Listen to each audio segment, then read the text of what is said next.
Election headquarters.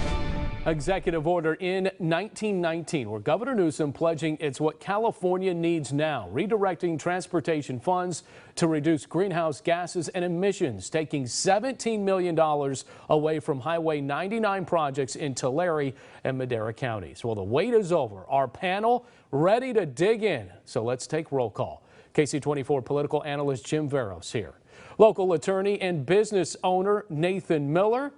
And former Democratic congressional candidate Ricardo Franco. Gentlemen, thank you all for being here. And Jim, I'm going to come your way. You're batting lead off here today. All right. Can Governor Newsom justify this by diverting funds away from Highway 99, saying that the climate goals that they need to do this are realistic? Is it realistic?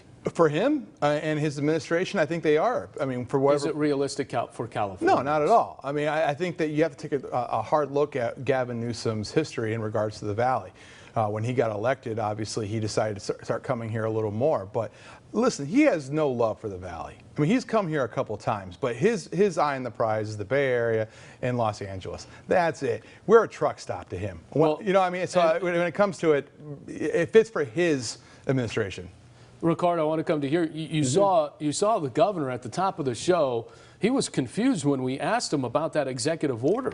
Yeah. What do you make of that? It's incredibly disappointing is what it is. I mean, $17 million is a huge chunk of money to not know where it's going. And here in the Central Valley, we drive because we have to. We have a lot of people that commute between Visalia, Fresno, Merced, et cetera. And if you're on those highways, you know that they need to be expanded. There's road work going on right now in downtown Fresno that has to happen. And the voters overwhelmingly said, we want this gas tax money to go there.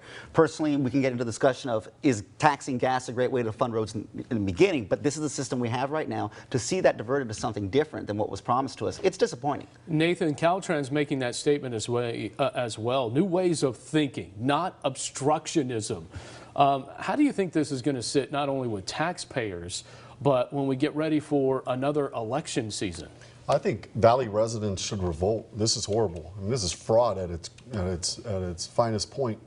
We voted for a gas tax, and they're diverting the funds. My question is where's Jim Patterson? I know he's out on his boat. Well, you heard Jim Patterson at the top. He was almost speechless at this. They're fighting for it. And he is speechless. He is speechless. He doesn't do anything. He left just the same thing with the DMV. Where is he? But it's a Democratic-led assembly. So how can this change? The Prop 6 repeal was on the ballot, and Californians, that was voters. They decided, let's go move forward with it. Like I said, I feel like there's elements of fraud in this. You know, they tell us one thing, it's for fixing roads, and now they're diverting the funds. It's horrible. Jim, I'll come back to you where we were talking to Assemblyman Devin Mathis, and he said, I know this is crazy to even think, but we've seen it. Could there be a situation where the gas tax dollars all of a sudden merge with high-speed rail because there's not enough money to fund high-speed rail? You're trying to take money away from projects to put into a rail system. Could there be a scene where Governor Newsom, during his term here, actually merges the two? I don't think anyone knows what the rules are right now. I mean, it's kind of anarchy when it comes to these funding mechanisms. I know when you take a look at a city and you compare it with general fund and enterprise funds, there's rules with that. With the state, I would think that there are rules with that, but I'm not sure that any of these rules are being applied right now. And this is why elections matter. I mean, the Democrats have a supermajority up there.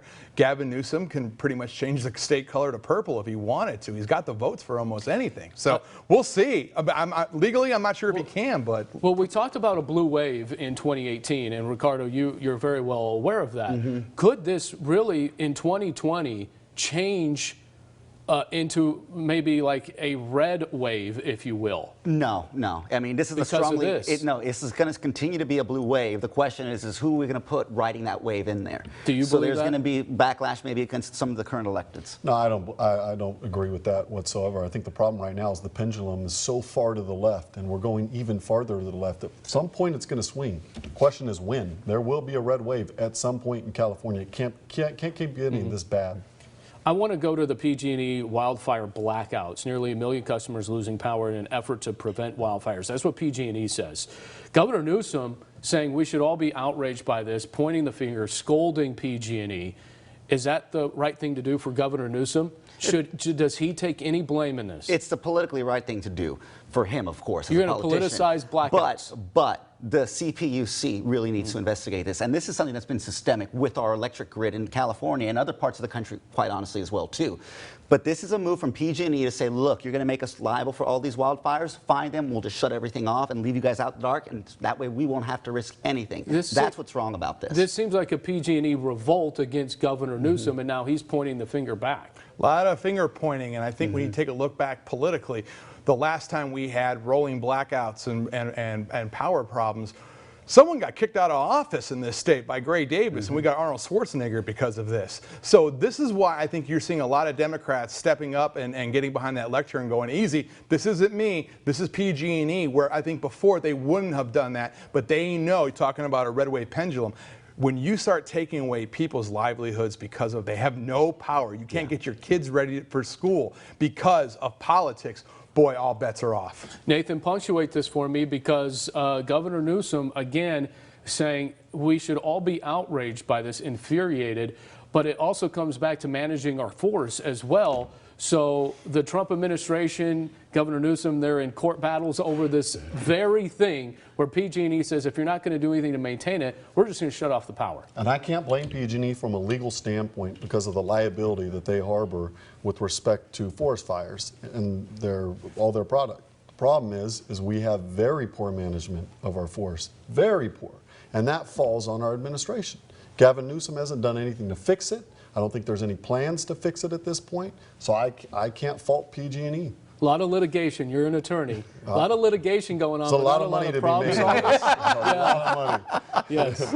All right, we're going to talk more about this on Sunday Morning Matters Extra. You can find that exclusively on yourcentralvalley.com. Still to come, Congressman Devin Newsom, Nunes, I should say, could face an unlikely candidate in 2020. The votes are in, and the majority of the local Democratic delegation in District 22 is backing Bobby Bliatu. What's changed in less than 2 years? Bliatu joins me in studio next.